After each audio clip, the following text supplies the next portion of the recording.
이렇게 잘하셨습니다. 수고하셨고 감사합니다. 오늘은 하나님의 사랑입니다. 하나님의 사랑. 우리 요한일서 4장 7절 한번 읽어볼까요? 7절, 8절 다시 한번 읽어보겠습니다. 성경을 펴보시고 392페이지입니다. 392페이지 요한일서 4장 7절, 8절 다 같이 시작. 사랑하는 자들아, 우리가 서로 사랑하자. 사랑은 하나님께 속한 것이니 사랑하는 자마다 하나님께로 나서 하나님을 알고 사랑하지 아니하는 자는 하나님을 알지 못하나니 이는 하나님은 사랑이심이라. 아멘. 사랑해야 하나님의 사랑을 안 사람이라는 것입니다. 18절에 있는 말씀 한번 볼까요? 시작. 사랑 안에 두려움이 없고 온전한 사랑이 두려움을 내어 쫓나니 두려움에는 형벌이 있음이라. 두려워하는 자는 사랑 안에서 온전히 이루지 못하였느니라. 아멘. 사랑 안에 뭐가 없다 그랬어요? 두려움이 없어요. 온전한 사랑이 두려움을 내어 쫓는다는 겁니다.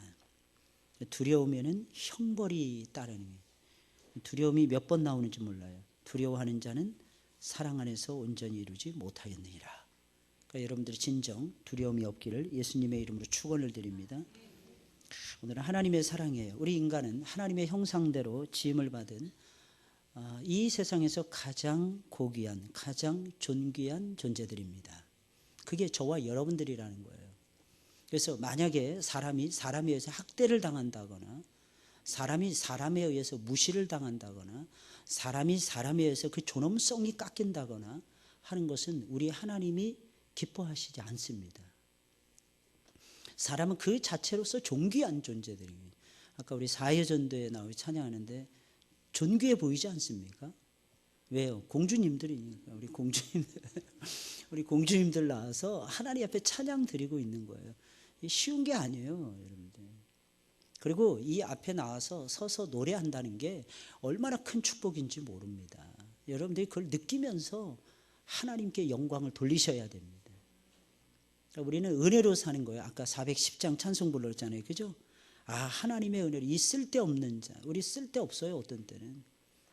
그러니까 인간의 뭐 이렇게 뭐죠? 화학적으로 분류를 해가지고 계산해 보니까 뭐 2만 원짜리래나 3만 원짜리 나온답니다. 왜 70% 80%가 물이니까 그 뭐 쭉 빠지니까 뭐 물밖에 안 남아요. 가죽밖에 안 남아요. 뼈다귀밖에 남지 않아요. 그걸 화학적으로 처리하니까 뭐 15,000원이래나 2만 원이래나. 옆에 사람 한번 볼까요? 15,000원짜리 한번 보세요, 한번. 근데 존귀합니다. 왜? 하나님의 형상대로 만들었기 때문에. 그러니까 언제 사람이 가장 존귀해지느냐? 하나님의 형상을 회복해 갈 때, 하나님의 일그러진 하나님의 형상을 회복해 갈 때, 그때 제일로 아름다운 거예요. 또 연세 많으신 어르신들, 우리 70세 이상 저기 요양원에 가 계신 분들 빼고도 20명이 넘어요, 우리 교회는. 아, 참 많습니다.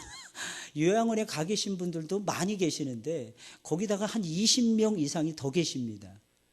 근데 여러분 아십니까? 겉사람이 아무리 후패해도 속사람은 날마다 새로워진다는 거예요. 우리는 그 기쁨으로 살아가는 사람들이에요. 그리고 천국에 입성하면요, 여러분들은 가장 아름다운 모습으로 바뀌어지게 될 것입니다. 그러니까 영화로운 단계, 영화로운 단계. 가장 멋지고 아름답고 고귀하고 이런 모습으로 저와 여러분들이 바뀌어진다는 겁니다. 그러나 인류의 대표자인 아담과 하와가 범죄함으로써 그의 후손으로 이 세상에 태어나는 모든 인생들은 모두가 한결같이 예외 없습니다. 범죄한 자들이 되어서 세상을 사는 동안에도 고통을 당해요. 그리고 저주 아래 살아가게 됩니다. 그래서 어떤 때는 억압을 당하고 어떤 때는 무시를 당하고 어떤 때는 억울한 일을 당하는 이유가 여기에 있는 것입니다. 마침내는 그래서 죽음을 당해요. 마침내는 죽게 되고 최종적으로는 지옥의 불 속으로 들어가게 되어 있는 것입니다. 만약에 이 같은 일만 있다면 이 세상에 태어나는 인간들은 모두가 저주받은 사람들임에 틀림이 없는 것이고, 욥이 고백을 했듯이 차라리 태어나지 않는 것이 훨씬 더 나았을지도 모른다는 것입니다. 이게 끝이라면, 만약에 이게 끝이라면. 그러나 참으로 감사한 것은 이같이 저주받은 인생들을 구원하기 위해서 하나님의 역사가 있다는 것입니다. 그 하나님의 역사가 있어요. 그 하나님의 역사의 시작은 하나님이 우리를 사랑하시는 데서 있는 거예요. 나는 너희를 사랑했다. 이게 하나님의 선언 아니겠습니까? 내가 너희를 좋아한다. 이게 하나님의 선언 아니겠습니까? 보시기에 힘이 좋았더라, 좋았더라, 좋았더라 라고 하는 말은 히브리어로 토부라고 하는 단어입니다. 좋았다, 좋았다. 이게 그게 바로 하나님이 우리를 사랑하셨음을 의미하는 것입니다. 이 말씀이 저와 여러분들에게 힘이 되고 저와 여러분들에게 소망이 되는 것입니다. 여러분, 저와 여러분들에게 무엇이 소망이 되는 것입니까? 하나님의 사랑하심이에요. 하나님이 나를 사랑하셨다는 거예요. 하나님께서 우리에 대한 소망을 가지고 계신다는 거예요. 우리를 살리기 위해서 하나님께서 엄청난 수고와 엄청난 노력을 하셨다는 것입니다. 반복해서 말씀을 드리지만 이 세상을 만들 때는 6일이면 충분했습니다. 그런데 죄에 빠진 인생을 살리는 데는 수천 년의 세월이 들었어요. 수천 년의 세월. 하나님이 수천 년의 세월을 계획을 하시고 수천 년의 세월 동안 선지자들을 보내주시고 그것도 모자르니까 자기 아들을 최종적으로 보내주신 거예요. 그런데 많은 하나님의 백성들이 선지자들을 죽인 거예요. 마침내는 아들까지도 죽인 겁니다. 그래도 여전히 하나님은 우리를 사랑하신다는 거예요. 세상에 이런 사랑이 어디 있습니까, 여러분들? 그래서 예수님의 사랑에 부딪히게 되면은요, 많은 사람들이 울지 않을 수가 없는 거예요. 눈물 흘리지 않을 수가 없는 거예요. 왜? 그 사랑이 너무너무 신기하고 놀라우니까. 이 정도 되면 하나님의 사랑이 멈출 만한데 안 멈추시는 거예요. 이 정도 하셨으면 하나님 포기하실 만도 한데 하나님 포기하지 아니하시는 거예요. 내 생각에는 내 남편 포기하는 것이 정상인 거예요. 내 생각에는 내 형제들 하나님 포기하시는 것이 정상입니다. 그런데 하나님 포기하지 아니하시는 거예요. 그때 하나님이 우리에게 들려주시는 유명한 말씀이 있죠. 내가 너도 사랑했단다. 그런 말씀이에요. 하나님이 내가 너도 사랑했단다. 아브라함은 100년 동안 하나님과 동행, 75세에 부르심을 받고 100년 동안 아브라함의 마음속에 늘 충만했던 것이 무엇입니까? 내가 너도 사랑했단다. 그러니까 아브라함이 어떻게 하는 거예요? 계속 멈추지 않는 사랑을 줄 수밖에 없었던 거예요. 여러분, 요셉 마찬가지입니다. 왜 형제들을 용서했을까요? 하나님의 사랑 때문이에요. 하나님의 사랑을 맛보아 보니까 자기는 아무리 생각해도 죽을 죄인이었다는 거예요. 사망의 음침한 골짜기를 다녀야 마땅하더라는 거예요. 근데 기껏해야 13년 하나님을 고생시키시더니 긴 세월도 아니었어요. 110년의 세월 속에서 그가 고생한 시간은 13년밖에 되지 않더라는 겁니다. 그리고 하나님께서 그를 애굽의 총리 대신의 자리에 그를 올려놓으시는 거예요. 그리고 전 세계를 구원하는 구원자의 위치에 그를 하나님께서 안아서 올려놓으시는 거예요. 그리고 그를 통해서 당신의 사랑이 나타나도록 하나님이 끊임없이 역사하시는 거예요. 이 사랑을 요셉이 체험을 하는 거예요. 이 사랑을 요셉이 맛본 거예요. 몇 년 동안, 무려 9년 동안 맛보여요. 39살이 되었을 때 형제들을 만나거든요. 꽉 찬 39살. 그래서 사랑하는 여러분들 생각해보세요. 어떻게 형님들을 미워할 수 있을까요? 사랑하는 여러분들, 우리는 누구를 함부로 정죄하거나 함부로 미워할 수 없습니다. 사랑하는 여러분들. 이유가 무엇이에요? 여러분들이 성화돼서 아니에요. 사랑하는 여러분들. 아니면 여러분들이 태어날 때 성품이죠. 그것은 절대로 아닌 것입니다. 이유가 무엇입니까? 하나님이 우리를 사랑하시는 것이 느껴지니까. 어떻게 나 같은 죄인이 사랑을 받아서, 나 같은 죄인이 의롭다함을 얻어서, 나 같은 죄인이 하나님의 은혜의 보좌 앞으로 당당하게 나아갈 수 있느냐는 거예요. 그 축복을 받고 나서 보니까 용서하지 못할 사람들이 이 세상에 없더라는 겁니다. 심지어 은혜를 너무 많이 받은 안희숙 사모님, 17살인가 끌려갔죠. 105인 사건에 그녀가 들어가 있었던 거예요. 학생 신분으로, 고등학생 신분으로.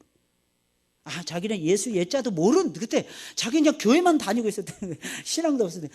두들겨 맞는데, 안희숙 사모 두들겨 맞는데, 나는 왜 두들겨 맞을까?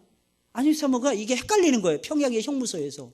일제 순사에서 막 두들겨 맞는 거예요. 어떤 때는 대꾸챙이로 손톱을 찔리는데, 이게 끝에서 끝에까지 올라올 정도로 손톱을 찔러대는 거예요. 그 안희숙 사모가 묻는 거예요. 하나님, 내가 왜 이 고생을 해야 되는 것입니까? 그때 안희숙 사모님의 머릿속에 떠오르는, 그가 찔리면 우리의 허물을 인합니다. 그가 상하면 우리의 죄악을 인합니다. 그래서 안희숙 사모의 마음속에 이게 떠올라졌답니다. 하나님께서 이 하나님의 사랑을, 예수님의 사랑을 깨달으라고 나로 하여금 이 형벌을, 이 고통을 당하게 하셨구나. 그래서 그분이 처음으로 썼는데 나중에 아기도 못 낳았어요. 자궁이 완전히 망가져 버려서 목사님 사모가 되셨어요. 그분이 처음에 썼던 책이 죽으면 죽으리이다. 신앙은 목숨 걸고 한다는 거예요.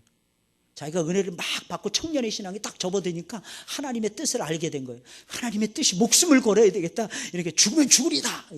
나중에 보니까 생명을 호흡하도록 하나님이 좀 열어주시는 거예요. 죽으면 살리라. 마지막에 보니까 그분이 썼던 마지막 책이 그럴 수도 있지라고 하는 책이었어요. 수필집이었는데 거기서 참 재미난 말을 합니다. 일제의 순사가 나를 고문할 수도 있지. 그들이 불쌍하게 했어요. 그들이 정말 불쌍하게 보이는 거예요. 이게 안희숙 사모님이 마지막에 받았던 은혜였다고 합니다. 사랑하는 여러분들 어떠십니까? 여러분들 속에 하나님의 사랑이 숨쉬고 있나요? 오늘도 예배를 나오셨어요. 무엇 때문에 예배 나오셨습니까? 하나님이 여러분들 사랑하시기 때문입니까? 우리에게 이유가 그거밖에는 없어야 됩니다, 사실은. 그럼 목사님 그냥 습관적으로 나오면 다음 주에 나오지 말아야 되겠네요. 꼭 그렇게 적용하는 그러지 마시고요, 여러분. 정말 본질적으로 자꾸 돌아가셔야 되는 거예요. 하나님이 나를 불러주시는 건 하나님의 위대하신 사랑 때문이에요. 내가 지금 이 시간에도 목숨을 걸고 어떤 때는 아니면 내가 습관적으로 예배를 드리든지 예배를 드리는 이유는 하나님이 나를 사랑하시기 때문이라는 거예요. 사랑하는 여러분들 믿으시길 예수님의 이름으로 축원을 드립니다. 그럼 하나님 어떤 분이십니까? 요한일서 4장 8절 시작. 사랑하지 아니하는 자는 하나님을 알지 못하나니 이는 하나님은 사랑이심이라. 하나님은 뭐라고요? 사랑이심이라. 어렸을 때 여러분 그림 그려보셨죠? 그럼 엄마의 얼굴, 아빠의 얼굴 세 분 다 빵빵하게 그려놓더라고. 찐빵처럼 전부 다 그려. 눈도 크고 절대로 엄마 아니야, 절대로 아빠 아니야. 자기가 생각하는 엄마 아빠를 그리는 거예요. 똑같습니다. 하나님의 얼굴을 그리자면 여러분 하나님의 얼굴은 사랑이에요. 하나님은 사랑이십니다. 이거 본질적인 걸 놓치지 마시길 바랍니다. 하나님은 사랑이십니다. 하나님은 당신의 형상대로 지음을 받은 사람이 죄 가운데서 그래서 고통을 받고 죽고 형벌에 지옥의 형벌에 떨어지는 것을 원치 아니하십니다. 이게 뭐예요? 하나님의 사랑하심 때문에. 여러분 이 사랑을 아십니까? 그래서 여러분들이 죄 가운데 건져주신 거예요. 여러분들 사망 가운데서 건져주신 거예요. 여러분들 고통 가운데서 건져주시는 것입니다. 하나님은 건져주시는 하나님이십니다. 이 사실 여러분들 믿으시기를 바랍니다. 하나님 어떠한 순간에도 건져주세요.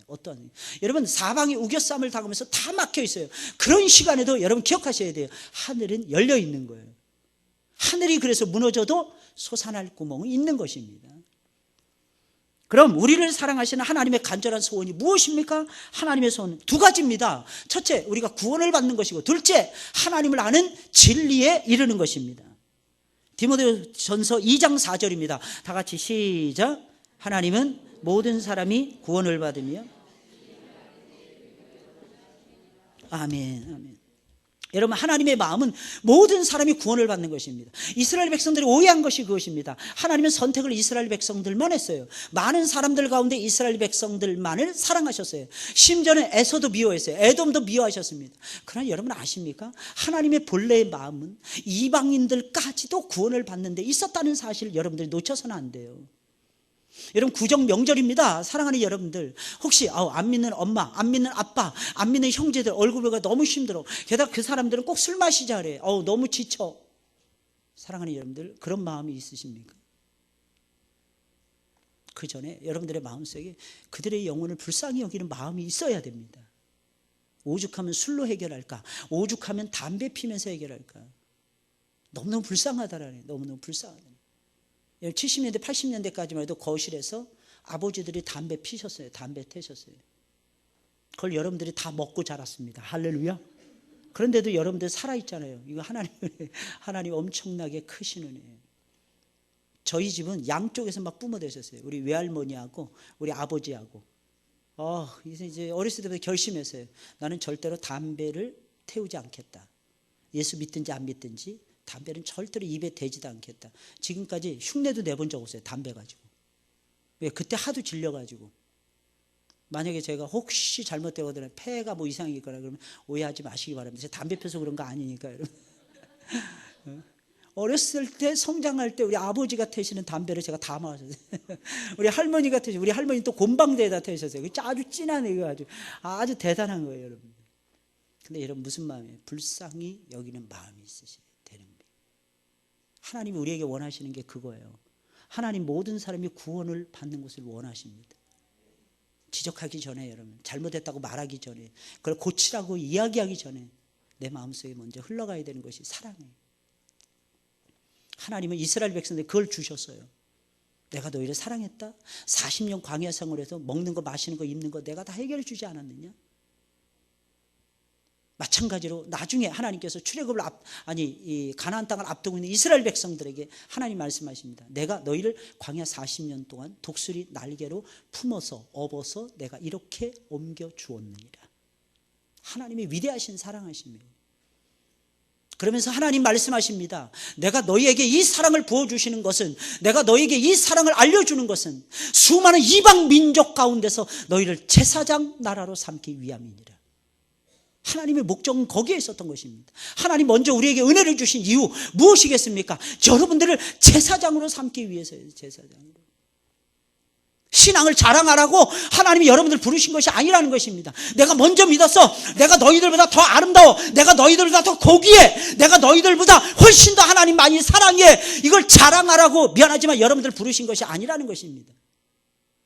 여러분들을 부르신 하나님의 목적은 무엇이냐면 이방인들을, 아직 예수님을 모르는 사람들을 구원하라고 하나님께서 저와 여러분들을 불러주셨다는 것입니다. 모든 사람이 구원을 받는데 하나님의 소원이 담겨져 있는 거예요. 더 나아가서 진리를 아는데, 진리. 여러분 진리가 무엇인 줄 아십니까? 빌라도는 예수님에게 묻습니다. 진리가 도대체 무엇이니? 더 신기한 게 있어요. 진리가 무엇이니 물어본 다음에 진리에 대한 설명을 들으려고 하지 않았다는 것입니다. 이게 빌라도의 잘못이었어요. 여러분 궁금해할 수 있죠. 알고 싶죠. 그러나 여러분들 귀를 열고 들으셔야 됩니다. 하나님께서 뭐라고 말씀하시니? What is the truth? 진리가 무엇이냐는 것입니다. 사랑하는 여러분들, 하나님이 진리시고 예수님이 진리시고 예수님의 말씀이 진리입니다. 진리는 다른 게 아니에요. 과거, 현재, 미래 통틀어 가지고요, 변함이 없는 것을 가리켜서 진리라고 얘기합니다. 과거에도 통해야 돼요. 지금도 통해야 됩니다. 앞으로도 통해야 되는 것입니다. 만약 과거에는 맞아떨어졌어요. 근데 지금 맞지 않는다. 여러분 그건 진리가 아닌 것입니다. 변함이 없는 불변성의 성질을 가지고 모든 사람들에게 적용할 수 있는 것, 그것이 바로 진리라는 것입니다. 그 진리는 하나님이 진리예요. 예수님이 진리입니다. 예수님의 입에서 나오는 하나님의 말씀이 진리인 거예요. 그러니까 진리는 무엇입니까? 사랑하는 여러분, 진리는 예수님이에요. 예수님. 그러니 예수님을 아는 데 이르기를 예수님께서, 하나님께서 원하신다는 것입니다. 하나님은 모든 사람이 구원을 받아서 끔찍한 세상의 고통에서 노임을 받고 하나님이 베풀어 주신 축복, 은총을 받아서 지옥의 형벌에서 천국의 영생으로 옮겨지기를 원하신 것입니다. 예수님을 알고 예수님 믿잖아요. 그러면 사망에서 생명으로 옮겨졌더라는 것입니다. 그래서 하나님은 인류를 구원하실 계획을 세우셨던 것이며 구원자를 보내기로 작정하셨던 것입니다. 그럼 두 번째, 하나님이 세우신 구원자는 누구일까요? 이 세상에는 훌륭한 성인들이 참 많습니다. 공자, 맹자, 한비자, 다양한 사람들이 많아요. 여러분 인도의 부다, 석가모니, 샤카모니, 시탈타라는 사람, 굉장한 사람입니다. 여러분들. 여러분 그리스의 철학자, 위대한 철학자는 소크라테스, 그리고 플라톤, 아리스토텔레스가 누구의 스승이었어요? 알렉산더 대왕의 스승이었어요. 많은 사람은 알렉산더가 군인이니까 알렉산더는 머리는 없나 보다. 절대로 그렇지 않습니다. 36,000명의 기병과 보병을 거느리고 동방원정을 떠날 때 백인의 현자들을 데리고 동방원정을 떠났어요. 그리고 자신이 원래 어렸을 때부터 아리스토텔레스를 스승으로 삼아가지고 이 세상의 이론에 대해서, 이 세상이 어떻게 펼쳐지는지에 대해서 이 알렉산더 장군이요, 알렉산더 대왕은 거의 통달할 정도로 지식을 배웠습니다. 사랑하는 여러분들, 이런 면에서 저와 여러분들이 배워야 될 이 땅의 성인 군자들이 얼마나 많이 있는지 몰라요. 그러나 인간을 인생의 고통에서, 죄악의 형벌에서 구원할 수 있는 구세주는 누구일까요? 하나님은 구원을 위해서 누구를 세우셨습니까? 예수 그리스도 한 분밖에 없어요. 인류의 영원한 죄와 형벌에서 구원할 구세주로 예수 그리스도 딱 한 분만을 세우셨다는 것입니다. 사도행전 4장 10절 12절에 있는 말씀이에요. 우리 다 같이 크게 읽어볼까요? 시작. 너희와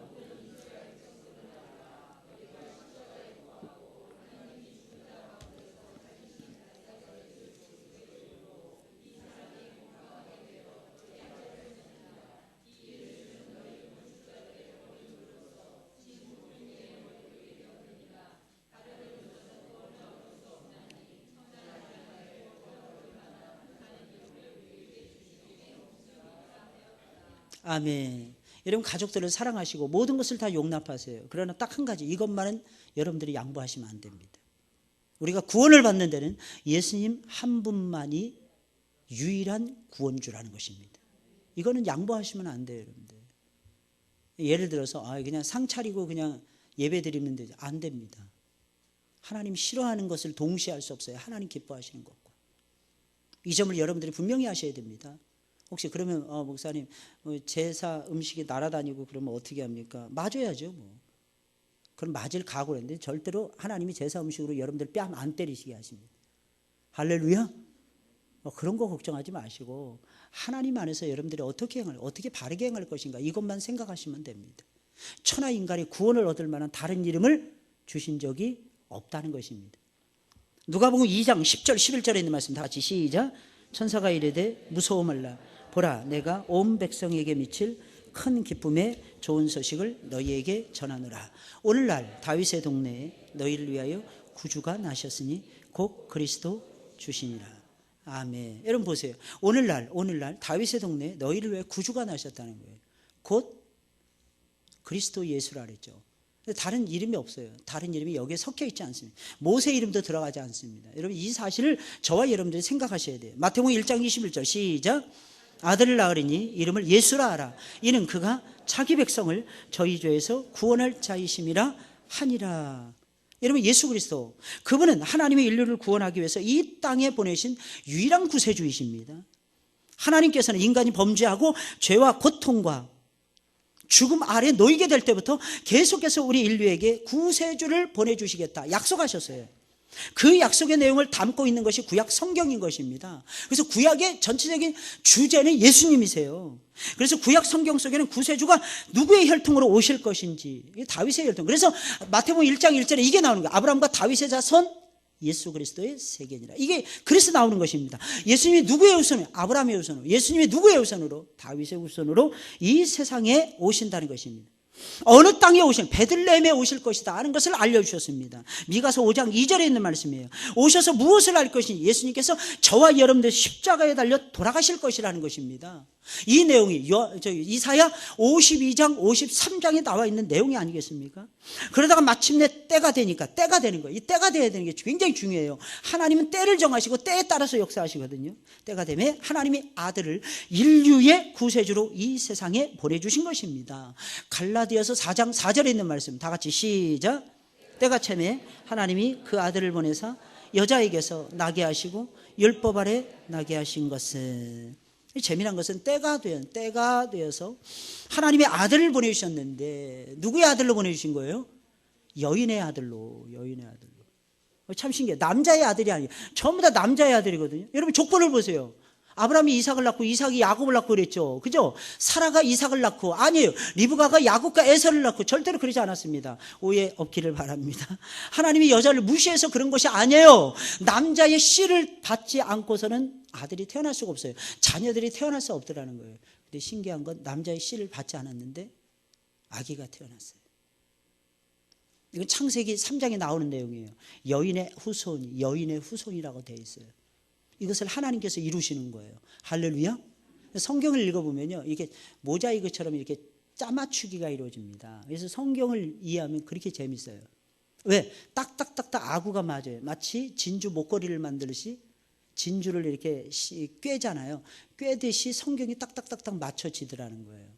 할렐루야. 사랑하는 여러분들, 성경을 읽으시면서 이런 재미를 보시면서 성경을 읽으셔야 돼요. 하나님은 여인의 후손으로 아들을 보내주시겠다고 했고 실제로 여인의 후손으로 예수님이 태어나게 하셨어요. 놀라운 일이죠. 그렇다고 오해하지 마세요. 여자의 자궁을 빌려서 태어났을 뿐이지 여자의 수정체인가요? 그 난자를 통해서 예수님이 오신 것이 아닙니다. 그렇게 주장하는 이단들도 있어요. 예수님이 실패자라는 거예요. 쉽게 말하면 하나님의 정자와 마리아의 난자가 만나서 예수님이 됐다는 거예요. 그러면 예수님은 죄인입니다. 그래서 예수님이 십자가에서 달려 돌아가셨다는 거예요. 실패자라는 거예요. 아닙니다. 그건 하나님의 작정이었어요. 하나님의 예정 속에서 예수님이 십자가에 달려 돌아가신 거예요. 이따가 하겠습니다. 여러분 때가 참에 하나님의 아들을 보내셨는데 여자에게 또 중요한 게 있어요. 율법 아래 나게 하셨어요. 그 율법을 다 지키게 했어요. 유대인으로 오시게. 율법을 완성시킨 거예요. 예수 그리스도는 율법의 완성자인 것입니다. 이유가 무엇일까요? 그 율법을 완성해야만이 하나님의 인정을 받잖아요. 죄 없는 모습으로 오셨지만, 죄 없는 사람으로 오셨지만 죄 있는 모습으로 죽으셔야 됐거든요. 그리고 모든 인류를 대신해야 됐거든요. 그래서 예수님은 어떻게 합니까? 예수님께서는 율법 아래 복종하시면서 율법을 이루셔야만 됐어요. 이게 예수님의 삶의 본질이었습니다. 요한복음 3장 16절 17절 다 같이 시작. 하나님이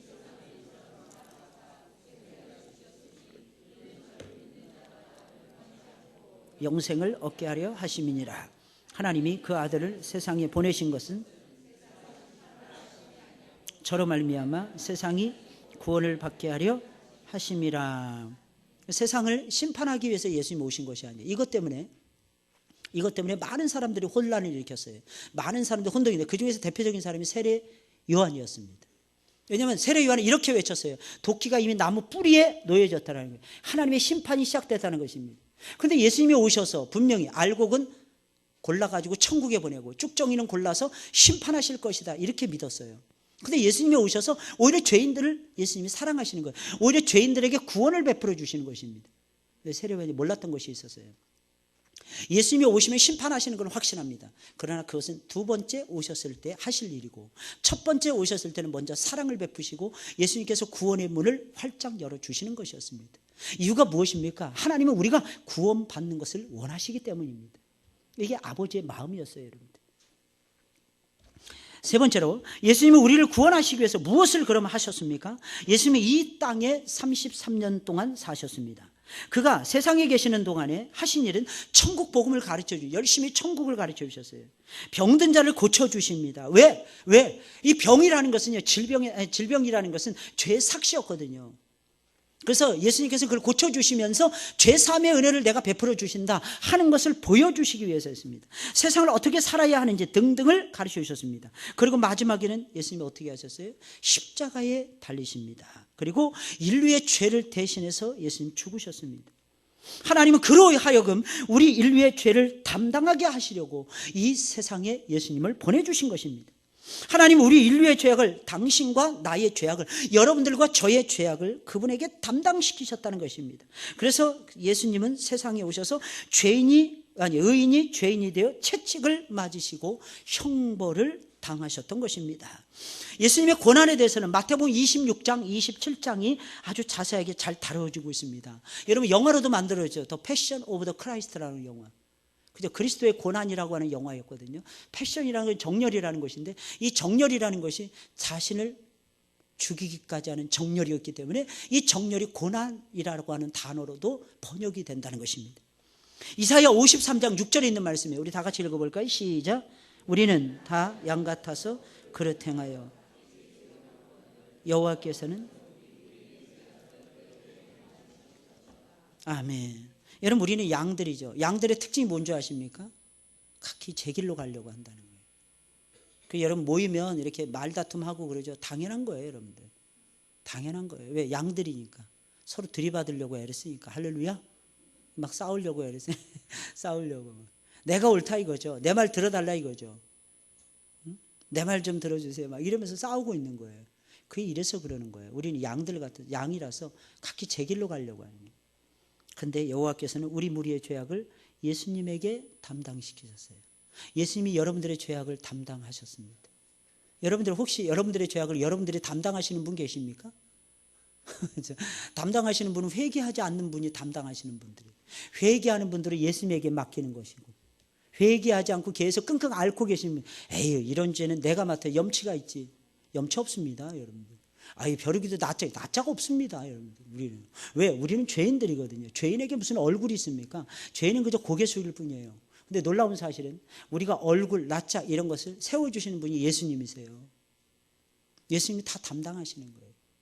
사랑하는 여러분, 누가 여러분들 잘못했다고 말하거나 이건 오해입니다, 억울합니다 이러기 전에 한번 생각을 해보세요. 내가 이런 욕을 먹기에 혹시 합당한 사람이 아닐까?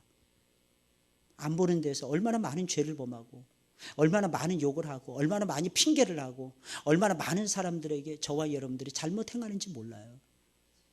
생각해 보셔야 됩니다. 오히려 욕을 먹는 것이 당연한 거 아닐까요? 근데 사실은 거기서 무너지지는 않습니다. 왜냐하면 우리의 욕을 대신 잡수신 예수님이 계시기 때문에 그렇습니다. 그 예수님 의지하는 그게 십자가의 의예요. 의의 흉배를 여러분들 붙이고 늘 살아가셔야 됩니다. 내 의로움을 가지고 살아가는 게 아니에요. 내가 이만큼 하나님을 잘 섬겼습니다. 이거 가지고 천국 못 갑니다. 하나님이 인정 안 해주십니다. 왜? 그 다음 날이면 또 딴짓하니까. 잘했다 못했다 잘했다 못했다 이걸 죽는 날까지 반복하는 존재들이 저와 여러분들이니까. 근데 놀라운 사실은 나아진다는 거예요. 전부 다 나아진다는 거예요. 왜? 예수님의 안에서 도와주시니까. 예수님의 안에서 역사해 주시니까. 예수님이 여러분들이 당할 형벌을 대신 담당해 주시니까. 할렐루야. 이 믿음으로 여러분들 살아가시는 거예요. 여러분 마태복음 27장 26절입니다. 다 같이 시작. 예, 바라바는 저희에게 놓아주고 예수는 채찍질하고 십자가에 못 박히게 넘겨주니라. 예수님이 채찍질한 거예요. 누구 때문에 채찍질을 당하신 거예요? 누구 때문에요? 빌라도 때문에. 빌라도 때문이에요. 빌라도 때문에. 누구 때문이에요? 가야바 때문에. 누구 때문에? 가야바. 누구 때문에? 유대의 병정들 때문에. 누구 때문에? 로마의 군병들 때문입니다. 누구 때문입니까? 사랑하는 여러분들. 바로 나 때문인 거예요. 나 때문에. 이 사실을 누가 깨달아요? 베드로가 깨달았어요. 멀찍이 따라가다가. 그래서 베드로가 정말 회개하고 다시 예수님의 수제자의 반열에 오를 수가 있었어요. 때로는요, 멀찍이나마 따라가셔야 됩니다. 따라가다 보면은 은혜를 받게 되어 있어요. 어떤 사람은 일주일에 딱 한 번 예배 드립니다. 에이, 이 한 번 예배 드리는 게 뭐가 효력이 있다고. 아닙니다. 한 번이라도 예배 드리는 것이 중요합니다. 2번 드리면 더 좋겠죠. 3번 드리면 더 좋겠죠. 하나님 기뻐하시는 것이 예배니까 말입니다. 시간 내셔야 돼요, 여러분들. 그러나 그렇지 못한다 할지라도 사랑하는 여러분들 너무 기죽지 마시고, 여러분들은 예수님의 사람들입니다.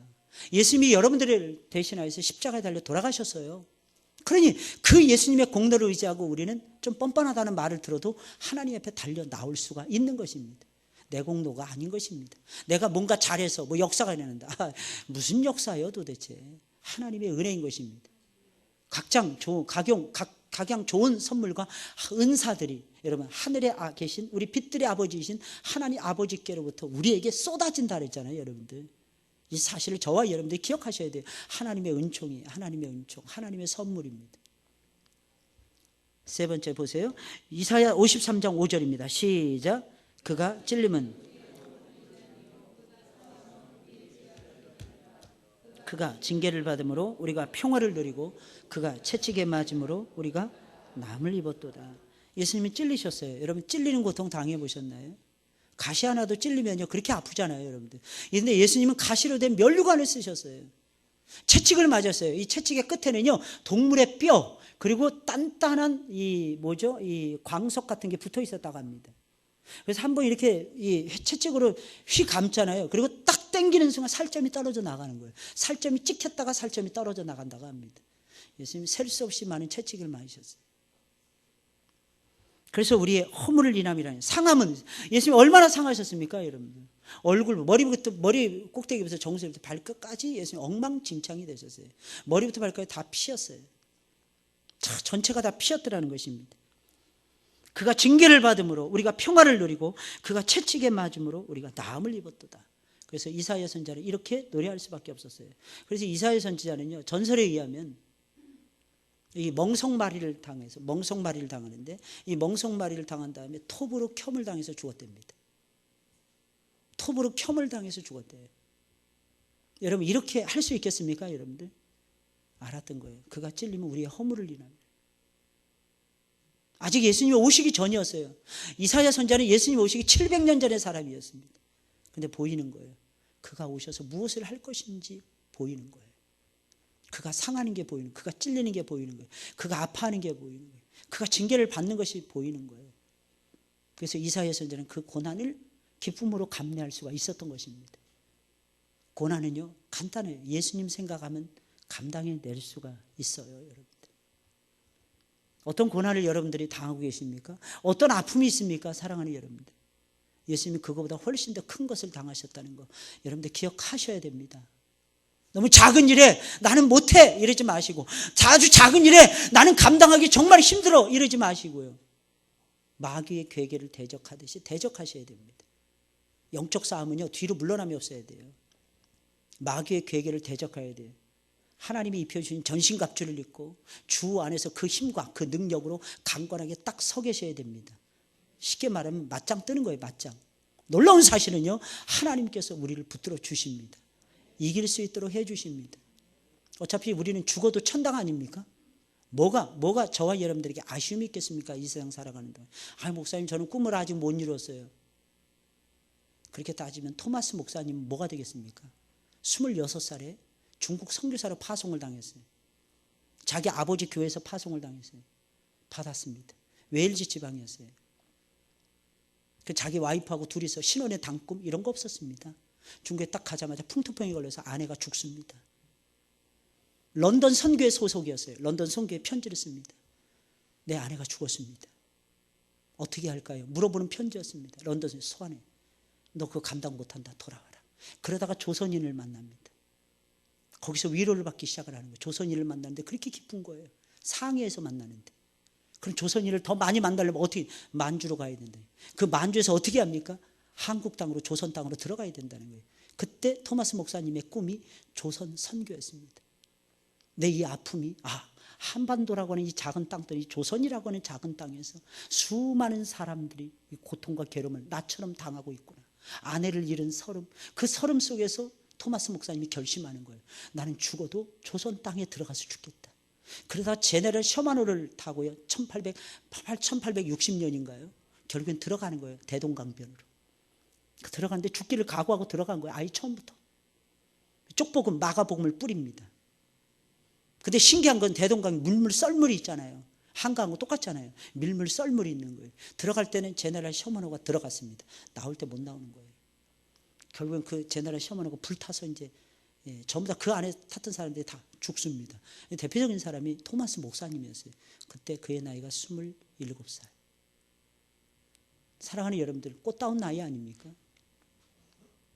꽃다운 나이에 그는 자기 목숨을 영혼 구원에다 바친 거예요.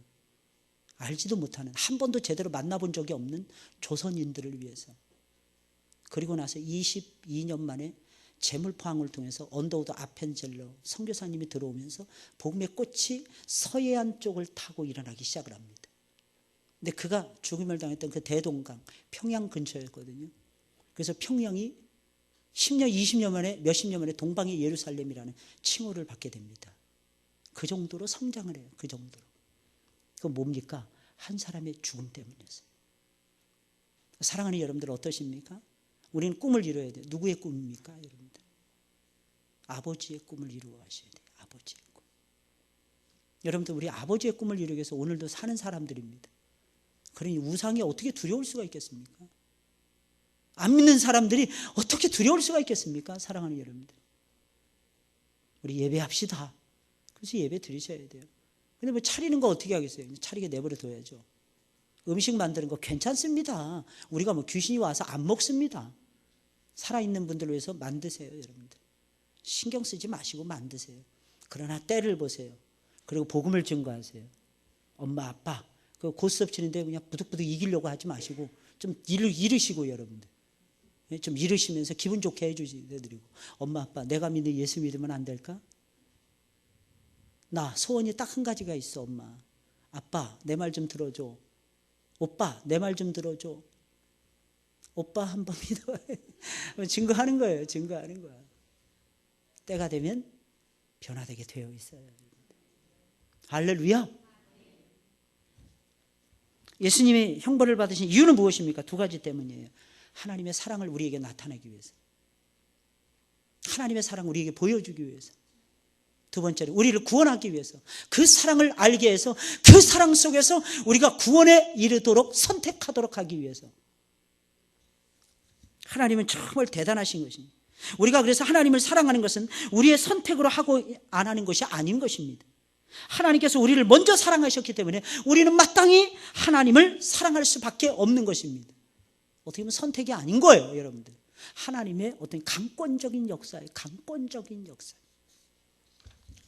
하나님이 세상에, 예수님을 이 세상에 보내주신 것은 우리를 대신하여 죽으심으로 말미암아 당신의 사랑이 얼마나 대단한지를 우리에게 보여주시는 거예요. 그것으로 우리를 살리시기 위함이었더라는 것입니다. 사랑하는 여러분, 이 사랑이 느껴지십니까? 이 사랑 때문에 살잖아요, 우리가. 이 사랑을 알고 계십니까? 이 사랑을 아셔야 되는 것입니다. 우리를 대신하여 가장 소중한 사랑하는 아들을 죽게 하시는 우리를 향하신 하나님 아버지의 사랑을 맛보셔야 된다는 것입니다. 그러니 어찌 그 사랑에 붙들리지 않을 수가 있겠습니까? 최고의 사랑이에요.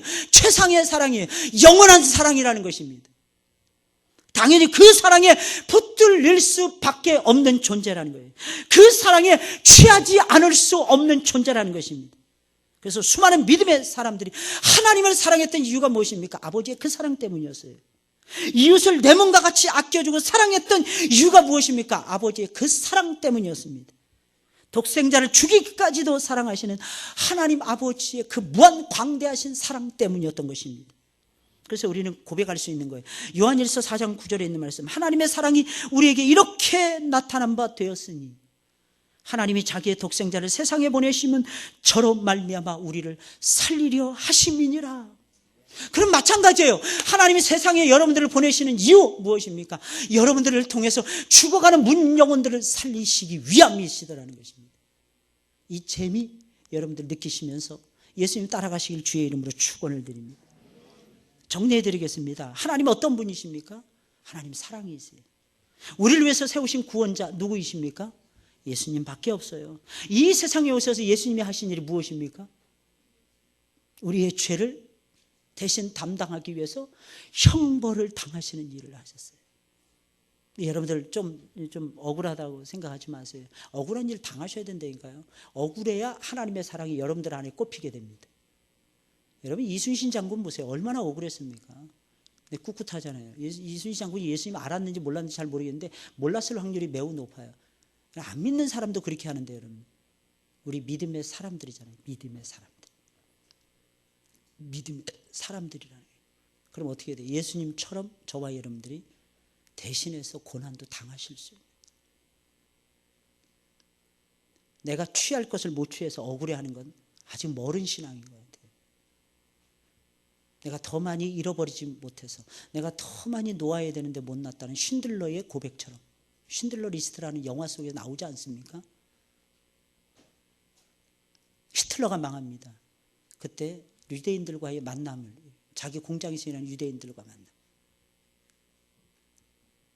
그때 쉰들러가 고백하잖아요. 내가 이 차를 팔았으면 몇 명을 더 구할 수 있었을 텐데. 그러자 아니라는 거예요. 유대인의 대표가 나와서 반지 하나를 다 끼워주면서 한 영혼을 구한 자는 세계를 구한 자입니다. 당신은 최선을 다했습니다. 그 유대인들의, 지금까지도 영웅이래잖아요. 쉰들러가 유대인들의 영웅. 왜? 구원자의 사명을 다했기 때문입니다. 사랑하는 여러분들, 여러분들 사는 남은 인생 살아가고 있는 거, 보너스 인생. 여러분들 예수님 만난 순간 여러분들의, 미안합니다, 옛사람은 죽었어요. 새 사람이 살아났습니다. 예수님이 여러분들 새롭게 창조해 주셨어요. 그걸 재창조라고 이야기합니다. 여러분들 새 사람 만들었어요. 그럼 여러분들 보너스 인생 살아가고 있는 겁니다. 누구를 위해서 살아야 될까요? 과연 여러분들은 누구를 위해서 종을 치면서 살아야 될까요? 예수 그 귀한 예수님을 위해서 여러분들은 살아가셔야 할 것입니다. 우리를 이렇게 보내주신 이유 두 가지입니다. 사랑하는 하나님의 마음을 보여주고 우리를 구원하시기 위해서였어요. 이 사실 여러분들 놓치지 마시길 예수님의 이름으로 축원을 드립니다. 그래서 우리 날